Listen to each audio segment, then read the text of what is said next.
Slowly but surely, one step at a time. Hi dear, kinabukasan after mahak, late na akong bumangon. Sa pagkakatanda ko, hindi nga ako nakatulog. Mabigat ang pakiramdam ko sa araw na to pero kailangan ko nang bumangon. Lumabas na ako ng pintuan ng kwarto ko para mag-asikaso. Mag-aalas 12 na nga siguro to ng tanghali at medyo kumakalam na rin talaga yung sikmura ko dahil hindi pa ako nakapag-almusal. Dumiretso na ako dito sa lavatory para maghilamos at magsipilyo. Ramdam na ramdam ko yung bigat ng damdamin habang ako ay nagtututbrush dito. Ito yung mga time na hindi ko patanggap na wala na sa akin yung Facebook page. Nasanay na kasi ako na chinecheck yun sa umaga pagkagising ko. Pagkatapos kong mag-toothbrush at maghilamos, naisipan kong magpalit ng beddings. Kahit parang halos kakapalit ko pa lang ng beddings na yon mga 2 weeks ago. Monthly kasi talaga ako kung magpalit ng beddings eh. Para kasing ang bigat, tapos naisip ko, sabi ko, magpalit kaya ako ng beddings para naman makatulong sa pag-move on. And para malibang na nga rin ako kasi panay ang isip ko ng solusyon kung paano bang gagawin kong pag-recover dun sa page.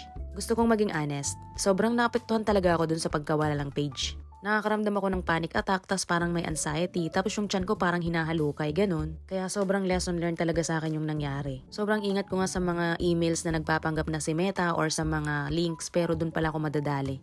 Pagkatapos kong magpalit ng beddings, parang nakaramdam ako ng ginhawa. Kaya tama nga siguro yung desisyon ko na magpalit ng beddings para makatulong sa pag-move on. Alam kong hindi magiging madali makaipon ng 124k followers ulit. But I will trust the process kasi naniniwala ko, slowly but surely, one step at a time. Salamat sa panonood!